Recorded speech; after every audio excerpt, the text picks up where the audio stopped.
other items which were written on the teacher referral form, teachers ने हर्षप्रीत का नाम almost काफी items ਦੇ ਵਿੱਚ ਜਿਹੜਾ ਹੈਗਾ suggest ਕੀਤਾ।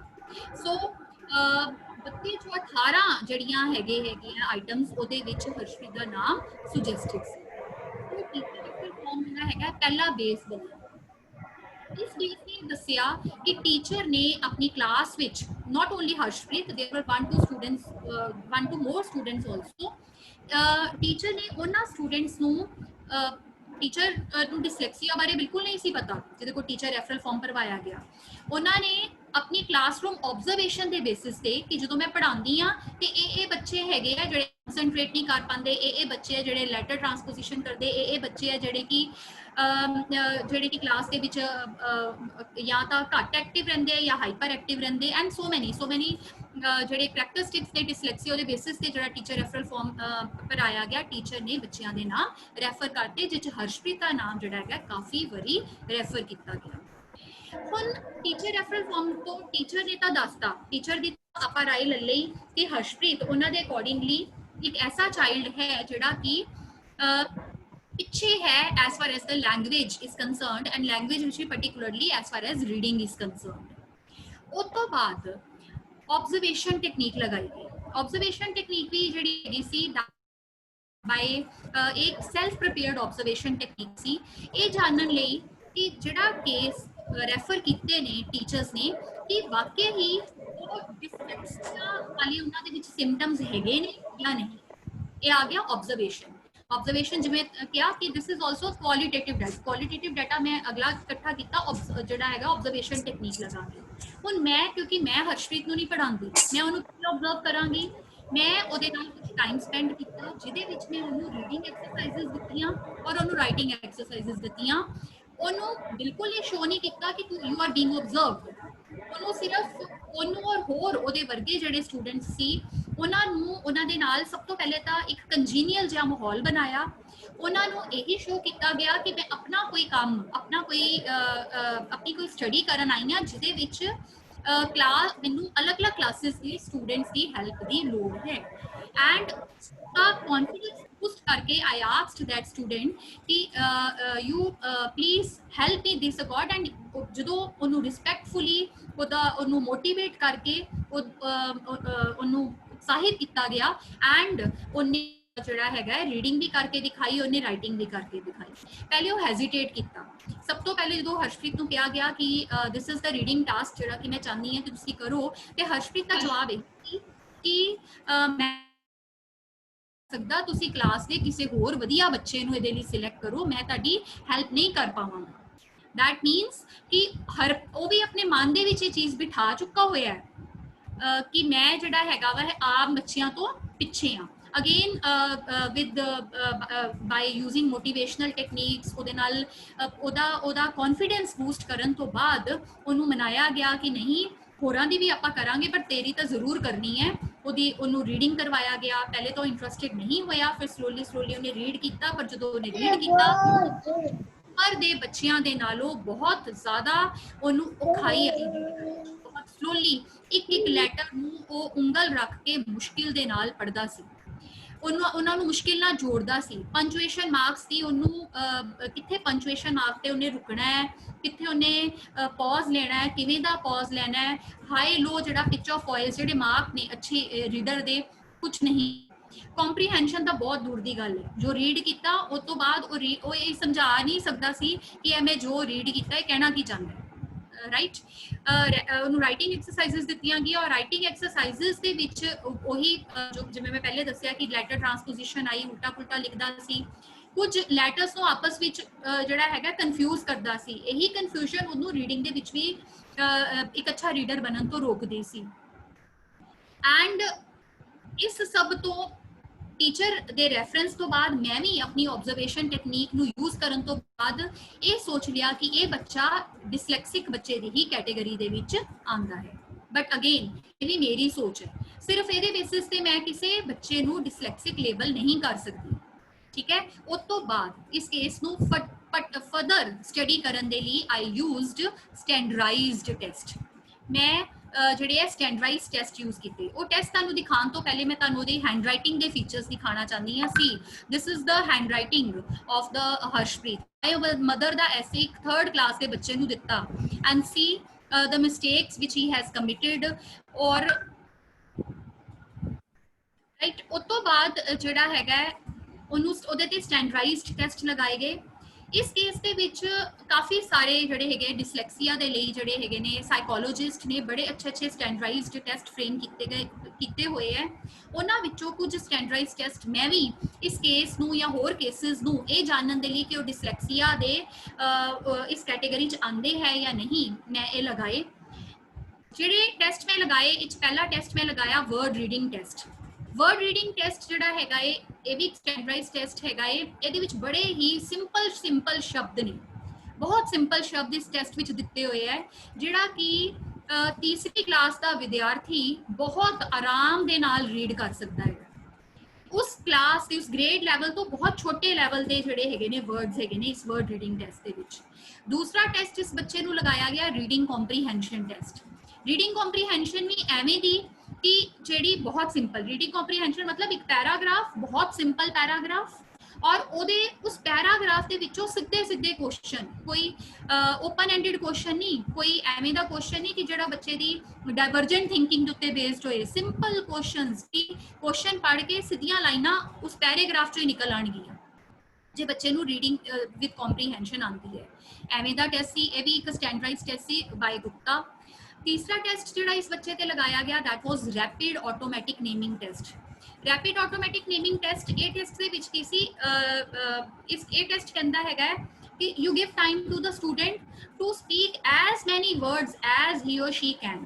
ਜਿੰਨੇ ਸ਼ਬਦ ਉਹਨੂੰ ਬੱਚੇ ਨੂੰ ਕਹੋ ਕਿ ਮੈਂ ਤੈਨੂੰ ਸਮਾਂ ਦਿੱਤਾ, ਜਿੰਨੇ ਸ਼ਬਦ ਤੇਰੀ ਸੋਚ ਚਾਹੁੰਦੇ ਫਟਾਫਟ ਮੈਨੂੰ ਜਿਹੜਾ ਹੈਗਾ ਦੱਸ ਦੇ, ਮੈਂ ਲਿਖੀ ਜਾਂਦੀ ਹਾਂ। ਠੀਕ ਹੈ। ਰੈਪਿਡ ਆਟੋ ਮਤਲਬ ਕਿੰਨੀ ਰੈਪਿਡਿਟੀ ਦੇ ਨਾਲ ਬੱਚੇ ਦੇ ਵੋਕੈਬਲਰੀ ਨੂੰ ਅਸੈਸ ਕਰਨ ਦੇ ਲਈ ਔਰ ਉਹਦੀ ਸਪੌਂਟੈਨਿਟੀ ਨੂੰ ਦੇਖਣ ਦੇ ਲਈ ਇਹ ਟੈਸਟ ਲਗਾਇਆ ਜਾਂਦਾ ਹੈ। ਇਹ ਲਗਾਇਆ ਗਿਆ ਸਪੈਲਿੰਗ ਐਬਿਲਿਟੀ ਨੂੰ ਜਾਣਨ ਦੇ ਲਈ ਕਿ ਸਪੈਲਿੰਗਸ ਤੇ ਕਿਆ ਅਸਰ ਹੈ, ਕਿਉਂਕਿ ਰੀਡਿੰਗ ਦਾ ਅਸਰ ਸਪੈਲਿੰਗਸ ਤੇ ਵੀ ਪੈਂਦਾ ਹੈ। ਡਾਇਗਨੋਸਟਿਕ ਸਪੈਲਿੰਗ ਟੈਸਟ ਲਗਾਇਆ ਗਿਆ। ਸਪੈਲਿੰਗ ਟੈਸਟ ਦੇ ਵਿੱਚ ਵੀ ਸਪੈਲਿੰਗਸ ਜਿਹੜੇ ਇਸ ਨੇ ਉਹ ਵੀ ਉਸ ਗ੍ਰੇਡ ਲੈਵਲ ਤੋਂ ਬਹੁਤ ਛੋਟੇ ਗ੍ਰੇਡ ਲੈਵਲ ਦੇ ਨੇ, ਬੜੇ ਸਿੰਪਲ ਸਪੈਲਿੰਗਸ ਨੇ ਜਿਹੜੇ ਲਗਾਏ ਗਏ ਔਰ ਹਰਸ਼ਪ੍ਰੀਤ ਦੀ ਸਕੋਰ ਜਿਹੜੀ ਸੀ ਉਹ ਬਹੁਤ ਹੀ ਜ਼ਿਆਦਾ ਘੱਟ ਆਈ ਇਹਨਾਂ ਸਟੈਂਡਰਡਾਈਜ਼ਡ ਟੈਸਟ ਦੇ। ਜਿਵੇਂ ਮੈਂ ਤੁਹਾਨੂੰ ਇਹ ਪ੍ਰੂਫ ਦਿਖਾਉਂਦੀ ਹਾਂ ਵਰਡ ਰੀਡਿੰਗ ਟੈਸਟ ਦਾ ਸਿਰਫ 3 ਸਕੋਰ ਆਈ ਬੱਚੇ ਦੀ। ਰੀਡਿੰਗ ਕੰਪਰੀਹੈਂਸ਼ਨ ਦੇ ਵਿੱਚ ਤਾਂ even rapid automatic naming test ਜਿਹਦੇ ਵਿੱਚ ਉਹਨੂੰ ਪੂਰੀ ਫ੍ਰੀडम ਸੀ ਕਿ ਕੋਈ ਵੀ ਸ਼ਬਦ ਬੋਲ ਦੇਵੇ, ਭਾਵੇਂ ਡੋਰ, ਵਿੰਡੋ, ਸੋਫਾ, ਕਲਾਸ, ਸੋ ਮੈਨੀ ਆਈਟਮਸ ਆਰ देयर ਜਿਨ੍ਹਾਂ ਨੂੰ ਉਹ ਬੋਲ ਦਿੰਦਾ ਤੇ ਉਹ ਕਾਫੀ ਅੱਛਾ ਸਕੋਰ ਕਰ ਸਕਦਾ ਸੀ। ਬੱਚੇ ਦੀ ਸਕੋਰ ਜਿਹੜੀ ਹੈਗੀ ਹੈ ਸਿਰਫ ਦੇਖ ਲਵੋ 9 ਆਈਟਮਸ ਨੂੰ ਹੀ ਉਹਨੇ ਜਿਹੜਾ ਹੈਗਾ ਦੱਸਿਆ ਔਰ ਉਹ ਵੀ ਬਹੁਤ ਜ਼ਿਆਦਾ ਐਫਰਟ ਤੋਂ ਬਾਅਦ। ਸਪੈਲਿੰਗਸ ਦੇ ਵਿੱਚ ਵੀ ਉਹਦੇ ਸਪੈਲਿੰਗ ਸਿਰਫ ਦੋ ਹੀ ਠੀਕ ਹੋਏ। ਐਂਡ ਦੈਨ ਇਹਨਾਂ ਜਿਹੜੇ ਹੈਗੇ ਹੈ ਟੈਸਟ ਦੇ ਰਿਜ਼ਲਟਸ ਦੇ ਬੇਸਿਸ ਤੇ ਇਹ ਆਇਡੈਂਟੀਫਾਈ ਕੀਤਾ ਗਿਆ ਕਿ ਡਿਸਲੈਕਸੀਆ ਇਸ ਬੱਚੇ ਨੂੰ ਹੈ, he is a dyslexic child. Right. So ਹੁਣ ਤੱਕ ਮੈਂ ਜੋ ਡਿਸਕਸ ਕੀਤਾ ਇਹਨੂੰ ਬਰੀਫ ਆਊਟ ਕਰਦੇ ਹਾਂ ਕਿ ਹਰਸ਼ਪ੍ਰੀਤ ਦੀ ਸਭ ਤੋਂ ਪਹਿਲੇ ਜਾਣੀ ਪਰਸਨਲ ਹਿਸਟਰੀ, ਉਹਦੀ ਫੈਮਿਲੀ ਹਿਸਟਰੀ, ਉਹਦਾ ਜਿਹੜਾ ਹੈਗਾ ਹੈ ਉਹਦੀ ਫਿਜ਼ੀਕਲ ਐਸਪੈਕਟ ਕਿ ਹੈਲਦੀ ਚਾਈਲਡ ਹੈ ਜਾਂ ਨਹੀਂ ਹੈ, ਕੋਈ ਫਿਜ਼ੀਕਲ ਪ੍ਰੋਬਲਮ ਤਾਂ ਨਹੀਂ ਹੈ। ਦੈਨ ਟੀਚਰ ਤੋਂ ਜਾਣਿਆ ਗਿਆ, ਪੇਰੈਂਟਸ ਤੋਂ ਅਸੀਂ ਜਾਣ ਲਿਆ ਕਿਉਂਕਿ ਫਸਟ ਹੈਂਡ ਇਨਫੋਰਮੇਸ਼ਨ ਤੁਹਾਨੂੰ ਪੇਰੈਂਟਸ ਦੇਣਗੇ। ਫਿਰ ਟੀਚਰ ਦੇ ਨਾਲ ਡਿਸਕਸ ਕੀਤਾ because this is a problem which is related to education this is related to reading. So I consulted English teacher ਦੇ ਕੋਲੋਂ ਨੂੰ ਟੀਚਰ ਰੈਫਰਲ ਫਾਰਮ ਦਿੱਤਾ ਗਿਆ। ਟੀਚਰ ਰੈਫਰਲ ਫਾਰਮ ਜਿਹੜਾ ਹੈਗਾ ਹੈ ਦੇਖੋ ਪੇਰੈਂਟਸ ਵਾਲਾ ਜਿਹੜਾ ਹੈਗਾ ਨਾ ਉਹ ਕੰਮ ਟੀਚਰ ਰੈਫਰਲ ਫਾਰਮ ਤੋਂ ਜਦੋਂ ਮੈਂ ਆਇਡੈਂਟੀਫਾਈ ਕੀਤਾ ਸੀ ਨਾ ਹਰਸ਼ਪ੍ਰੀਤ, ਉਸ ਤੋਂ ਬਾਅਦ ਪੇਰੈਂਟਸ ਦੀ ਇੰਟਰਵਿਊ ਲਿੱਤੀ ਸੀ। ਪਹਿਲੇ ਨਹੀਂ ਸੀ ਮੈਨੂੰ ਪਤਾ ਕਿ ਕੋਈ ਹਰਸ਼ਪ੍ਰੀਤ ਵਿਦਿਆਰਥੀ ਹੈਗਾ ਹੈ ਜਿਹਦੇ ਕੋਲ ਮੈਂ ਸਿੱਧਾ ਜਿਹਦੇ ਘਰ ਪਹੁੰਚ ਗਈ, ਨਹੀਂ। ਪਹਿਲੇ ਟੀਚਰ ਰੈਫਰਲ ਫਾਰਮ ਪਕੜਾਇਆ ਗਿਆ ਸੀ।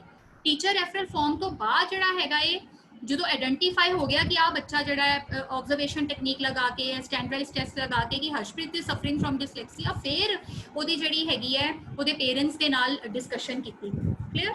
सो टीचर रेफरल फॉर्म टीचर ने रेफर करता केस ऑब्जर्वेशन टेक्निक में लगाई जिहदे विच मैं ऑब्जर्व कर लिया कि बच्चे नूं प्रॉब्लम है और फिर मैं डिसलैक्सिया दे नाल रिलेटेड उहदे नाल संबंधित स्टैंडर्डाइज्ड टेस्ट लगा दिते। राइट। फिर उस तो बाद वारी आई, हुण पता लग गया बच्चे नूं डिसलैक्सिया है, इहनूं किवें ठीक किया जाए। ਇਹਨੂੰ ਠੀਕ ਕਰਨ ਲਈ ਸੀ ਡਿਸਲੈਕਸੀਆ ਇੱਕ ਡਿਸੇਬਿਲਿਟੀ ਹੈ, ਇਹਨੂੰ ਐ ਨਹੀਂ ਹੈ ਕਿ ਅਸੀਂ ਦਵਾਈ ਨਾਲ ਠੀਕ ਕਰ ਦਵਾਂਗੇ। ਡਿਸਲੈਕਸੀਆ ਦੀ ਡਿਸੇਬਿਲਿਟੀ ਨੂੰ ਜੇ ਅਸੀਂ ਠੀਕ ਕਰਨਾ ਹੈ ਤੇ ਉਹਦੇ ਲਈ ਕਈ ਅਪਰੋਚਸ ਨੇ, ਕਈ ਜਿਹੜੇ ਹੈਗੇ ਨੇ ਮੈਥਡਸ ਨੇ ਜਿਹੜੇ ਕਿ ਸੁਜੈਸਟ ਕੀਤੇ ਨੇ ਐਜੂਕੇਸ਼ਨਿਸਟ ਨੇ। ਮੈਂ ਜਿਹੜਾ ਮੈਥਡ ਮੈਂ ਜਿਹੜੀ ਅਪਰੋਚ ਲਗਾਈ that is Ron Davis approach. Ron Davis ਬਾਰੇ ਥੋੜਾ ਦਿੰਦੀ ਹੈ। Ron Davis approach Ron Davis ਜੀ ਨੇ ਹੀ ਸ਼ੁਰੂ ਕੀਤੀ ਹੈ। ਰੌਨ ਡੇਵਿਸ ਖੁਦ ਇੱਕ ਡਿਸਲੈਕਸਿਕ ਰਹੇ ਨੇ ਔਰ ਉਹਨਾਂ ਨੇ ਇੱਕ ਬੁੱਕ ਲਿਖੀ ਹੈ ਦ ਗਿਫਟ ਆਫ ਡਿਸਲੈਕਸੀਆ। ਉਹਨਾਂ ਨੇ ਕਿਹਾ ਹੈ ਕਿ ਜੇ ਇੱਕ ਡਿਸਲੈਕਸਿਕ ਬੱਚੇ ਨੂੰ ਆਇਡੈਂਟੀਫਾਈ ਟਾਈਮ ਨਾਲ ਕਰ ਲਿਆ ਜਾਏ, ਟਾਈਮ ਨਾਲ ਪਤਾ ਲੱਗ ਜਾਏ ਕਿ ਇਸ ਬੱਚੇ ਨੂੰ ਆਹ ਵਾਲੀ ਪ੍ਰੋਬਲਮ ਹੈ, ਇਹ ਡਿਸਲੈਕਸਿਕ ਹੈ, ਉਹਨੂੰ ਆਇਡੈਂਟੀਫਾਈ ਕਰ ਲਿਆ ਜਾਏ ਔਰ ਉਹਨੂੰ ਇੰਡੀਵਿਜੂਅਲ ਅਟੈਂਸ਼ਨ ਦਿੱਤੀ ਜਾਏ, ਉਹਦੇ ਤੇ ਕੁਝ ਇੰਟਰਵੈਂਸ਼ਨਸ ਲਗਾਈਆਂ ਜਾਣ, ਉਹਨੂੰ ਪ੍ਰੋਪਰਲੀ ਟ੍ਰੀਟ ਕੀਤਾ ਜਾਏ ਤੇ ਡਿਸਲੈਕਸੀਆ ਇੱਕ ਡਿਸੇਬਿਲਿਟੀ ਨਾ ਹੋ ਕੇ ਕੀ ਬਣ ਜਾਏਗਾ, ਗਿਫਟ ਆਫ ਡਿਸਲੈਕਸੀਆ। ਬੁੱਕ ਦਾ ਨਾਮ ਵੀ ਇਹੀ ਹੈ ਦ ਗਿਫਟ ਆਫ ਡਿਸਲੈਕਸੀਆ। ਉਹਦੇ ਵਿੱਚ ਉਹਨਾਂ ਨੇ ਫਿਕਸ ਸਟੈਪਸ ਦਿੱਤੇ ਹੈ ਕਿ ਕੋਈ ਬੱਚਾ ਤੁਹਾਨੂੰ ਪਤਾ ਲੱਗ ਜਾਂਦਾ ਹੈ ਕਿ ਬੱਚਾ ਡਿਸਲੈਕਸੀਆ ਤੋਂ ਸਫਰ ਕਰ ਰਿਹਾ ਹੈ, ਤੁਸੀਂ ਇਹ ਸਾਰੇ ਸਟੈਪਸ ਜਿਹੜੇ ਹੈਗੇ ਆ ਯੂਜ਼ ਕਰੋ, ਉਸ ਬੱਚੇ ਨੂੰ ਤੁਸੀਂ ਡਿਸਲੈਕਸੀਆ ਉਹਦੀ ਜਿਹੜੀ ਇਹ ਪ੍ਰੋਬਲਮ ਹੈਗੀ ਹੈ ਉਹ ਪ੍ਰੋਬਲਮ ਨਾ ਰਹਿ ਕੇ ਤੁਸੀਂ ਉਹਨੂੰ ਉਸ ਪ੍ਰੋਬਲਮ ਦੇਖੋ ਡਿਸਲੈਕਸੀਆ ਤਾਂ ਰਹੇਗਾ, ਇਹ ਨਹੀਂ ਕਿ ਉਹ ਖਤਮ ਹੋ ਜਾਏਗਾ, ਪਰ ਉਹ ਬੱਚਾ ਨਾਰਮਲ ਬੱਚਿਆਂ ਵਰਗਾ ਹੋ ਜਾਏਗਾ, ਉਹ ਰੀਡਿੰਗ ਅੱਛੀ ਕਰਨ ਲੱਗ ਪਏਗਾ, ਉਹ ਜਿਹੜਾ ਹੈਗਾ ਇਹ ਕੰਪਰੀਹੈਂਡ ਕਰਨ ਲੱਗ ਪਏਗਾ। ਉਹਦੇ ਲਈ ਉਹਨਾਂ ਨੇ ਫਿਕਸ ਸਟੈਪਸ ਦਿੱਤੇ ਨੇ। ਉਹੀ ਫਿਕਸਡ ਸਟੈਪਸ ਮੈਂ ਜਿਹੜੇ ਹੈਗੇ ਨੇ 35 ਮਿੰਟਸ ਦੇ 60 ਸੈਸ਼ਨਸ ਦੇ ਵਿੱਚ ਉਸ ਬੱਚੇ ਤੇ ਲਗਾਏ। ਕਮਾਲ ਦੇ ਸਟੈਪਸ ਨੇ। ਮੇਨ ਮੈਂ ਸਾਰੇ ਸਟੈਪਸ ਦਾ ਇਸ ਛੋਟੇ ਟਾਈਮ ਵਿੱਚ ਤੁਹਾਡੇ ਨਾਲ ਡਿਸਕਸ ਨਹੀਂ ਕਰ ਸਕਦੀ। ਇੱਕ ਜਿਹੜੀ ਮੇਨ ਚੀਜ਼ ਰੌਨ ਡੇਵਿਸ ਜੀ ਨੇ ਦੱਸੀ ਹੈ, ਉਹਨਾਂ ਨੇ ਕਿਹਾ ਹੈਗਾ ਕਿ ਡਿਸਲੈਕਸਿਕ ਬੱਚਾ ਜਿਹੜਾ ਹੈਗਾ ਨਾ ਉਹ ਕੰਸਨਟਰੇਟ ਨਹੀਂ ਕਰ ਪਾਉਂਦਾ। ਪ੍ਰੋਬਲਮ ਕੀ ਆਉਂਦੀ ਹੈ ਡਿਸਲੈਕਸਿਕ ਬੱਚੇ ਦੀ ਕਿ ਉਹਨਾਂ ਦਾ ਉਹ ਏਰੀਆ, ਮਤਲਬ ਆਪਾਂ ਲੋਕਾਂ ਦਾ ਲੈਂਗੁਏਜ ਦੇ ਲਈ ਜਿਹੜਾ ਏਰੀਆ ਫੰਕਸ਼ਨਲ ਹੈ ਉਹਦਾ ਓਪੋਜ਼ਿਟ ਏਰੀਆ ਜਿਹੜਾ ਹੈਗਾ ਉਹਨਾਂ ਦਾ ਫੰਕਸ਼ਨਲ ਹੈ। ਸੋ ਡਿਸਲੈਕਸਿਕ ਬੱਚਾ ਜਦੋਂ ਵੀ ਉਹਨੇ ਕੋਈ ਲੈਂਗੁਏਜ ਰਿਲੇਟਡ ਕੋਈ ਵੀ ਕੰਮ ਕਰਨਾ ਹੈ ਤੇ ਮੈਸੇਜ ਪਹੁੰਚਣ ਨੂੰ ਟਾਈਮ ਲਗਾਉਂਦਾ। ਮੈਸੇਜ ਕਿਉਂਕਿ ਪਹੁੰਚਣ ਨੂੰ ਟਾਈਮ ਲਗਾਉਂਦਾ ਹੈਗਾ ਤੇ ਕੀ ਹੁੰਦਾ ਬੱਚਾ ਕੰਸਨਟਰੇਟ ਨਹੀਂ ਕਰ ਪਾਉਂਦਾ, ਕੰਸਨਟ੍ਰੇਸ਼ਨ ਨਹੀਂ ਉਹਦੀ ਬਣਦੀ। ਤੁਸੀਂ ਉਹਨੂੰ ਮਲਟੀਪਲ ਕਮਾਂਡਸ ਦੇਤੀਆਂ, open your book at page number 9 and start reading second paragraph first line, ਕਿੰਨੀਆਂ ਕਮਾਂਡਸ ਦੇਤੀਆਂ, ਉਹ ਕੰਸਨਟਰੇਟ ਨਹੀਂ ਕਰ ਪਾਉਂਦਾ, ਉਹ ਤੁਹਾਡੀ ਗੱਲ ਨੂੰ ਸਮਝ ਨਹੀਂ ਪਾਉਂਦਾ, ਨਾ ਉਹ ਉਸ ਪੇਜ ਤੱਕ ਪਹੁੰਚ ਪਾਉਂਦਾ ਹੈ, ਨਾ ਉਸ ਲਾਈਨ ਤੱਕ ਪਹੁੰਚ ਪਾਉਂਦਾ ਹੈ, ਕਨਫਿਊਜ਼ ਹੋ ਗਿਆ ਔਰ ਅੱਗੋਂ ਤਾਂ ਉਹਨੂੰ ਪ੍ਰੋਬਲਮ ਅੱਗੋਂ ਜਿਹੜੀ ਹੈਗੀ ਹੈ ਲੈਟਰਸ ਉਹਨੂੰ ਜਿਹੜੀਆਂ ਡਾਂਸ ਕਰਦੀਆਂ ਨਜ਼ਰ ਆਉਂਦੀਆਂ, ਵਰਡਸ ਜਿਹੜੇ ਹੈਗੇ ਨੇ ਉਹਨਾਂ ਦਾ ਉਹਦਾ ਤਾਲਮੇਲ ਨਹੀਂ ਬਣਦਾ, ਉਨੀ ਦੇਰ ਨੂੰ ਟੀਚਰ ਜਿਹੜੇ ਹੈਗੇ ਹੈ ਗੁੱਸੇ 'ਚ ਆ ਜਾਂਦੇ ਹੈ ਔਰ ਇਹ ਪ੍ਰੋਬਲਮ ਹੀ ਰਹਿ ਜਾਂਦੀ ਹੈ। ਸੋ ਰੌਨ ਡੇਵਿਸ ਨੇ ਕਿਹਾ ਹੈ ਕਿ ਸਭ ਤੋਂ ਪਹਿਲੇ ਜੇ ਡਿਸਲੈਕਸਿਕ ਬੱਚੇ ਨੂੰ ਤੁਸੀਂ ਕਿਉਰ ਕਰਨਾ ਹੈ ਤੇ ਇਸ ਬੱਚੇ ਨੂੰ ਤੁਸੀਂ ਇਹਦਾ ਕੌਨਫੀਡੈਂਸ ਬੂਸਟ ਕਰੋ, ਇਹਨੂੰ ਓਰੀਐਂਟੇਸ਼ਨ ਕਾਉਂਸਲਿੰਗ ਦੇ ਕੇ। ਓਰੀਐਂਟੇਸ਼ਨ ਮਤਲਬ ਉਹਨੂੰ ਕੰਸਨਟਰੇਟ ਕਰਨਾ ਸਿਖਾਓ ਹਰ ਚੀਜ਼ ਲਾਈਫ ਦੀ, ਕੋਈ ਵੀ ਚੀਜ਼। ਤੁਸੀਂ ਮੇਰਾ ਲੈਕਚਰ ਹੀ ਸੁਣ ਰਹੇ ਹੋ, ਮੈਂ ਬੋਲ ਰਹੀ ਹਾਂ, ਮੈਂ ਬੋਲੀ ਜਾ ਰਹੀ ਹਾਂ, ਇਹ ਸੁਣਨ ਲਈ ਵੀ ਤੁਹਾਨੂੰ ਕੀ ਚਾਹੀਦੀ ਹੈ, ਕੰਸਨਟ੍ਰੇਸ਼ਨ ਚਾਹੀਦੀ ਹੈ। ਜੇ ਤਾਂ ਕੰਸਨਟ੍ਰੇਸ਼ਨ ਨਾਲ ਸੁਣ ਲਵੋਗੇ ਤੇ ਇਹ ਚੀਜ਼ਾਂ ਤੁਹਾਡੇ ਮਨ 'ਚ ਬੈਠ ਜਾਣਗੀਆਂ। ਜੇ ਆਪਾਂ ਕੰਸਨਟ੍ਰੇਟ ਨਹੀਂ ਕਰ ਰਹੇ, ਫਿਜ਼ੀਕਲੀ ਬੈਠੇ ਹਾਂ, ਮੈਂਟਲੀ ਕਿਤੇ ਹੋਰ ਹਾਂ, ਤੇ ਕੀ ਹੋਏਗਾ, ਆਪਾਂ ਜੋ ਕੁਝ ਵੀ ਇਹ ਚੱਲ ਰਿਹਾ ਹੈਗਾ ਉਹ ਸਾਡੇ ਲਈ ਕੀ ਹੈ ਫਰੂਟਫੁਲ ਨਹੀਂ ਹੋ ਪਾਏਗਾ। ਡਿਸਲੈਕਸਿਕ ਬੱਚਾ ਜਿਹੜਾ ਹੈ ਉਹਦੀ ਓਰੀਐਂਟੇਸ਼ਨ, ਰੌਨ ਡੇਵਿਸ ਕਹਿੰਦੇ ਆ ਸਭ ਤੋਂ ਪਹਿਲੇ ਓਰੀਐਂਟੇਟ ਕਰੋ। ਫਿਰ ਉਹਨਾਂ ਨੇ ਕਿੰਨੇ ਫਿਕਸ ਸਟੈਪਸ ਦਿੱਤੇ ਹੈ ਕਿ ਕਿਵੇਂ ਵਰਡਸ ਰੀਡ ਕਰਨਾ ਸਿਖਾਓ, ਕਿਵੇਂ ਫਿਰ ਸੈਂਟੈਂਸ ਰੀਡ ਕਰਨਾ ਸਿਖਾਓ, ਕਿਵੇਂ ਤੁਸੀਂ ਫਿਰ ਉਹਨਾਂ ਨੂੰ ਜਿਹੜਾ ਟੈਕਸਟ ਤੇ ਆਓ। ਔਰ ਨਾਲ ਰੌਨ ਡੇਵਿਸ ਜੀ ਨੇ ਇਹ ਕਿਹਾ ਹੈ ਕਿ ਇਹ ਨਹੀਂ ਕਿ ਇੱਕ ਵਾਰੀ ਜਦੋਂ ਤੁਸੀਂ ਇਹ ਸਟੈਪਸ ਨੂੰ ਫੋਲੋ ਕਰਦੇ ਹੋ ਤੁਸੀਂ ਦੇਖੋਗੇ ਬੱਚੇ 'ਚ ਬਹੁਤ ਵਧੀਆ ਚੇਂਜ ਆਏਗਾ।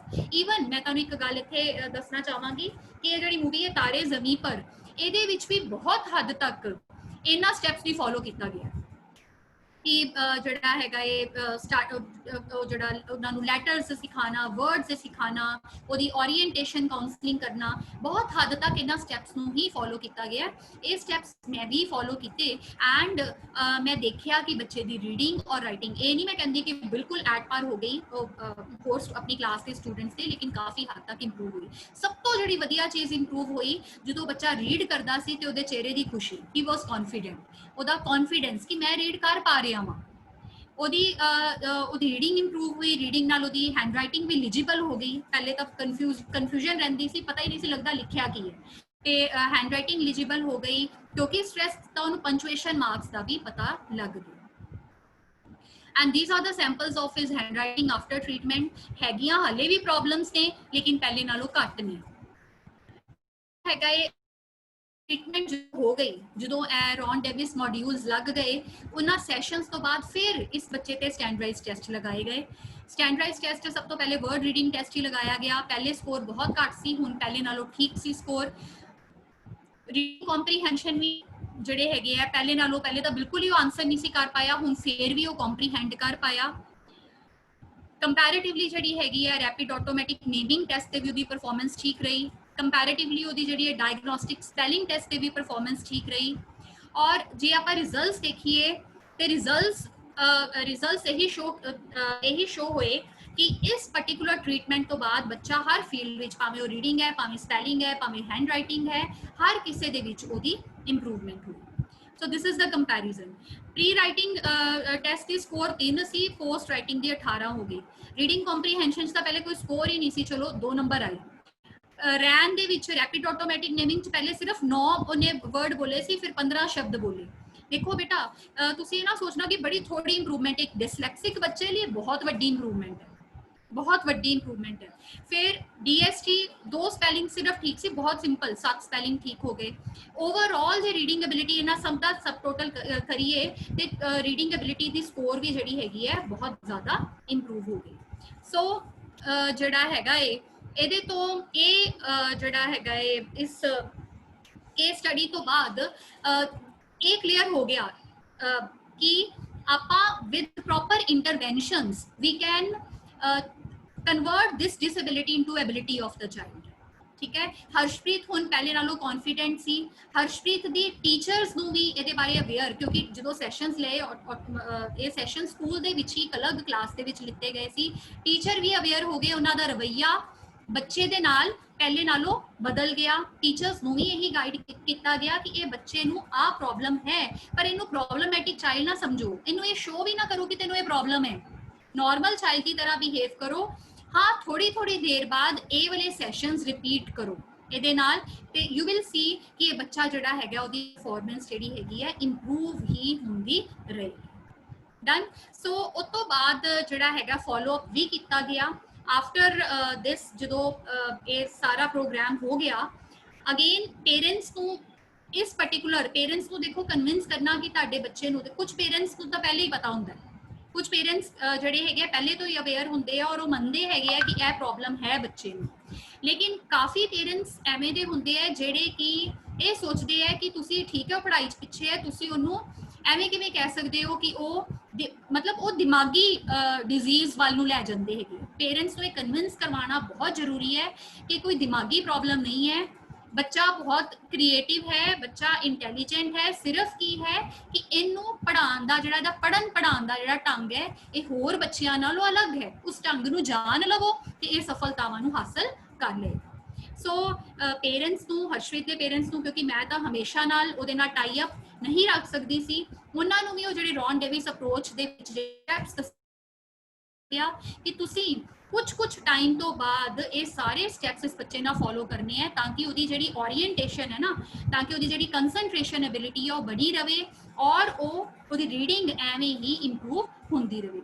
और फीडबैक भी लिती गई उस टाइम पे 2 महीनों बाद और देखा गया कि पेरेंट्स की एफर्ट्स के नाल, टीचर की एफर्ट्स के नाल बच्चे की जी प्रोग्रेस सी वो सैटिस्फैक्टरी सी। माय डियर स्टूडेंट्स, इस बच्चे के पेरेंट्स कोऑपरेट करने वाले सन, इस बच्चे के टीचर ਜਿਹੜੇ ਹੈਗੇ ਸੀ ਬਹੁਤ ਅੱਛੇ ਸੀ, ਬਹੁਤ ਹੀ ਨਾਈਸ ਸੀ ਤੇ ਤਾਂ ਹੀ ਉਹ ਬੱਚੇ ਦੀ ਪ੍ਰੋਗਰੈਸ ਜਿਹੜੀ ਹੈਗੀ ਆ ਉਹ ਸੈਟੀਸਫੈਕਟਰੀ ਹੋਈ। ਜਦੋਂ ਅਸੀਂ ਕੇਸ ਸਟੱਡੀ ਕਰ ਲੈਂਦੇ ਹੈਗੇ ਆ, ਪੇਰੈਂਟਸ ਨੂੰ ਕਨਵਿੰਸ ਨਹੀਂ ਕਰ ਪਾਉਂਦੇ ਜਾਂ ਟੀਚਰ ਵੀ ਐਵੇਂ ਦੇ ਬੱਚੇ ਦੇ ਨਾਲ ਅੱਗੋਂ ਉਸ ਢੰਗ ਦੇ ਨਾਲ ਉਹਨੂੰ ਟ੍ਰੀਟ ਨਹੀਂ ਕਰਦੇ ਤੇ ਕੀ ਹੁੰਦਾ ਹੈ, ਭਾਵੇਂ ਤੁਸੀਂ ਰੌਨ ਡੇਵਿਸ ਮੋਡਿਊਲਸ ਲਗਾਓ ਜਾਂ ਕੋਈ ਵਧੀਆ ਤੋਂ ਵਧੀਆ ਅਪਰੋਚ ਲਗਾਓ, ਡਿਸਲੈਕਸੀਆ ਜਿਹੜੀ ਹੈਗੀ ਹੈ ਉਹਨੂੰ ਖਤਮ ਨਹੀਂ ਕੀਤਾ ਜਾ ਸਕਦਾ। ਔਰ ਬੱਚਾ ਜਿਹੜਾ ਹੈਗਾ ਡਿਸਲੈਕਸੀਆ ਤਾਂ ਚਲੋ ਉਹਨੂੰ ਹੈ, ਉਹ ਹੋਰ ਪੱਖੋਂ ਪਿੱਛੇ ਰਹਿ ਜਾਏਗਾ, ਹੋਰ ਪੱਖੋਂ ਪਿੱਛੇ ਉਹਨੂੰ ਡਿਸਲੈਕਸੀਆ ਨਹੀਂ ਕਰੇਗਾ, ਹੋਰ ਪੱਖੋਂ ਪਿੱਛੇ ਉਹਨੂੰ ਕਰੇਗਾ ਆਪਾਂ ਲੋਕਾਂ ਦਾ ਰਵੱਈਆ, ਸਾਡਾ ਟੀਚਰ ਰਵੱਈਆ, ਐਜ਼ ਪੇਰੈਂਟ ਰਵੱਈਆ, ਐਜ਼ ਸੋਸਾਇਟੀ ਰਵੱਈਆ। So इस follow up तो बाद I was very happy कि the child is progressing at his pace and the progress is satisfactory।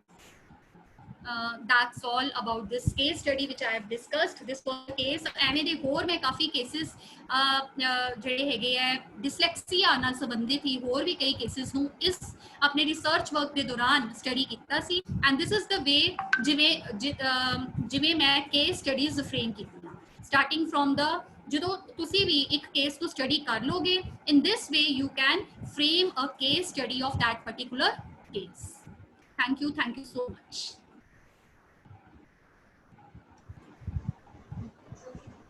Hello students, ਤੁਸੀਂ ਨਾ ਮੈਮ ਨੂੰ ਡਾਇਰੈਕਟਲੀ ਵੀ ਕੁਐਸਚਨ ਪੁੱਟ ਕਰ ਸਕਦੇ ਹੋ.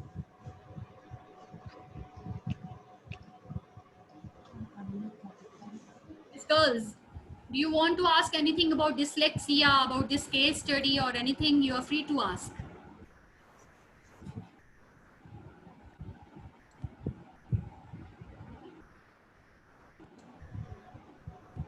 Hello ma'am. Hello. Ma'am chat box ਵਿੱਚ ਵੀ ਕੁਝ ਕੁਐਸਚਨਸ ਹੈਗੇ ਨੇ ਜਿਹੜੇ ਬੱਚਿਆਂ ਨੇ ਪੁੱਛੇ ਹੋਏ ਨੇ. ਅੱਛਾ ਜੀ.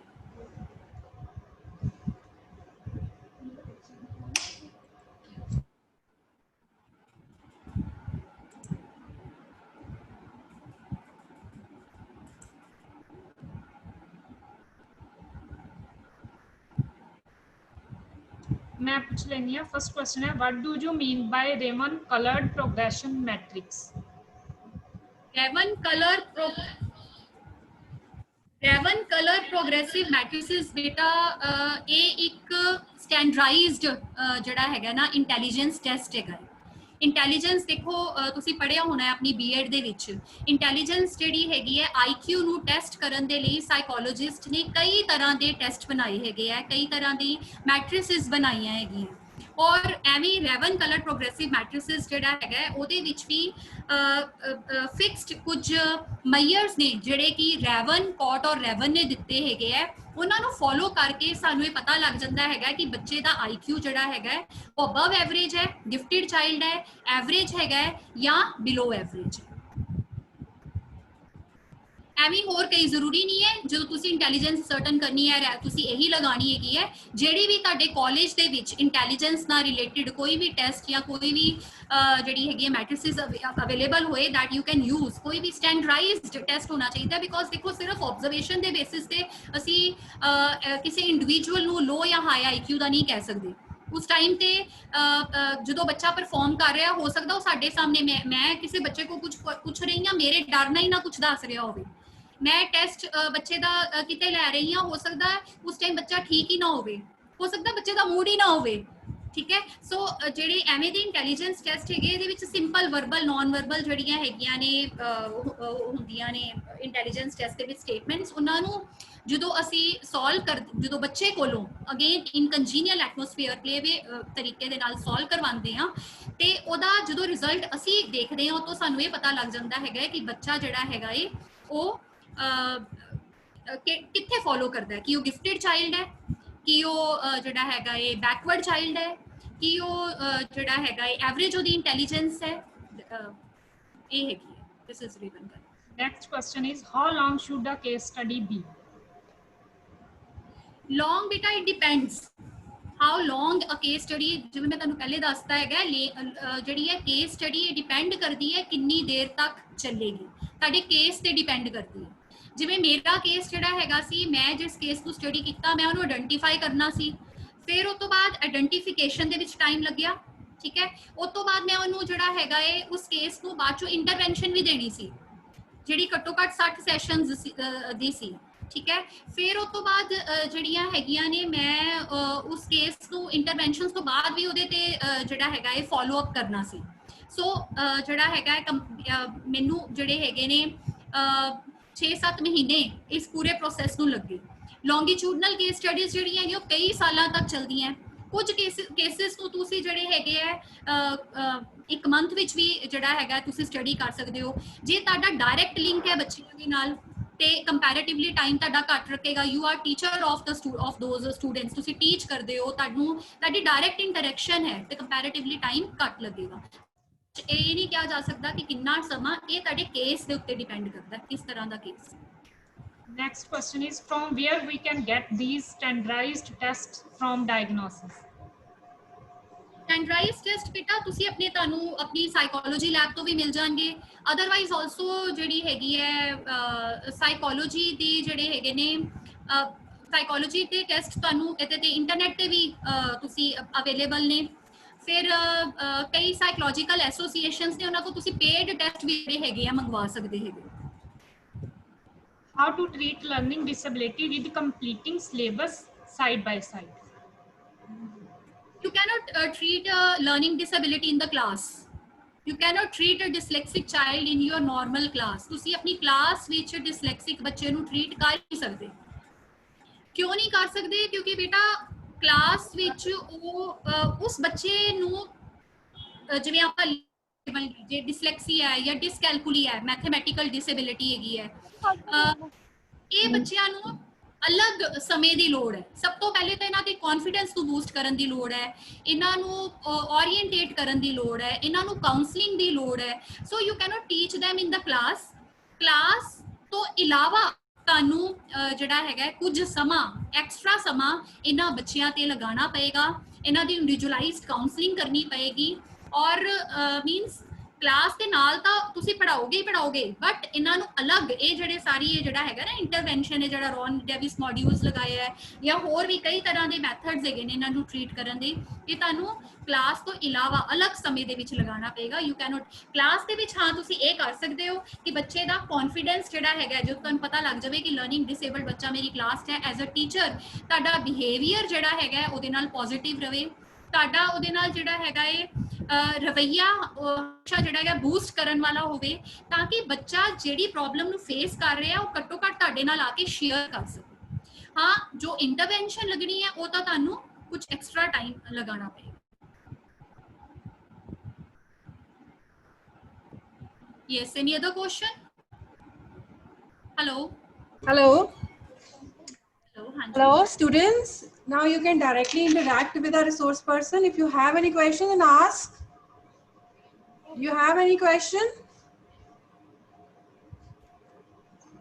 We have unmuted you.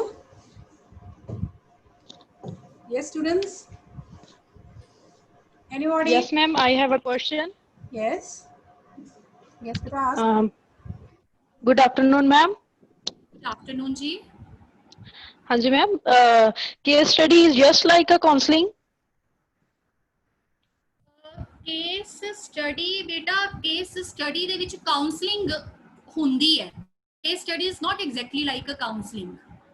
Counselling ਤਾਂ ਹੈਗੀ ਹੈ individualised. What is counselling? Counselling ਕੀ ਹੁੰਦੀ ਹੈ? ਇੰਡੀਵਿਜੂਅਲ, ਦੋ ਇੰਡੀਵਿਜੂਅਲਸ ਦੀ, ਕਾਉਂਸਲਰ ਔਰ ਕਾਉਂਸਲੀ ਦੀ ਆਪਸ ਦੇ ਵਿੱਚ ਇੰਟਰੈਕਸ਼ਨ।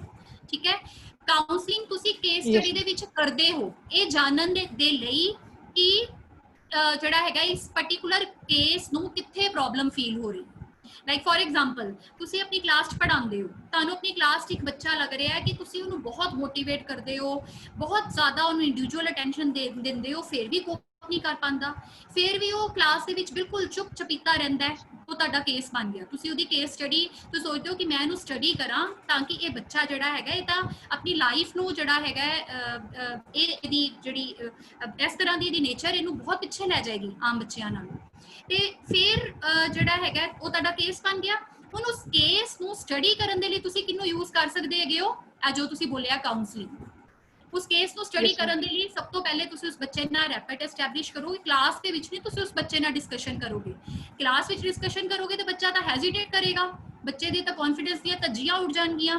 ਤੁਸੀਂ ਕੀ ਕਰੋਗੇ? ਤੁਸੀਂ ਉਸ ਬੱਚੇ ਨੂੰ ਇੱਕ ਅਲੱਗ ਰੂਮ ਦੇ ਵਿੱਚ ਆਪਣੇ ਨਾਲ ਬਿਠਾ ਕੇ ਉਹਦੇ ਨਾਲ ਤੁਸੀਂ ਦੋਸਤਾਨਾ ਮਾਹੌਲ ਪੈਦਾ ਕਰੋਗੇ and you will do counselling over there. ਉਹਦੀ ਕਾਉਂਸਲਿੰਗ ਕਰੋਗੇ। ਕਾਉਂਸਲਿੰਗ ਦੇ ਥਰੂ ਤੁਸੀਂ ਜਿਹੜਾ ਹੈਗਾ ਜਾਣਨ ਦੀ ਕੋਸ਼ਿਸ਼ ਕਰੋਗੇ ਵੇਅਰ ਦਾ ਪ੍ਰੋਬਲਮ ਲਾਈ। ਬਟ ਸਿਰਫ ਉਸ ਕਾਉਂਸਲਿੰਗ ਦੇ ਦੌਰਾਨ you can use observation technique, interview as well as ਜਿਹੜੇ ਸਟੈਂਡਰਡਾਈਜ਼ਡ ਟੈਸਟ ਤੁਹਾਨੂੰ ਦੱਸੇ। ਸੋ ਆਪਾਂ ਇਹ ਨਹੀਂ ਕਹਿ ਸਕਦੇ ਕਿ ਕੇਸ ਸਟੱਡੀ ਔਰ ਕਾਉਂਸਲਿੰਗ ਇੱਕ ਚੀਜ਼ ਹੈ। ਹਾਂ, ਕਾਉਂਸਲਿੰਗ ਆਪਾਂ ਕਰਦੇ ਹਾਂ ਕੇਸ ਸਟੱਡੀ ਦੇ ਵਿੱਚ ਜਿੱਥੇ ਲੋੜ ਹੋਵੇ। Thank you so much, ma'am. So much. Yes, students. If there's any other query. No? So I think now students are very much satisfied. Should we conclude now, students? Is it okay with you? Thank you so much, ma'am, for providing such a detailed account of case study attached with such a uplifting example. Now, I would like to Giving me invite this lovely our opportunity. principal, Dr. Simpreet Kaur, to officially thank our resource person. Over to Madam Simpreet Kaur.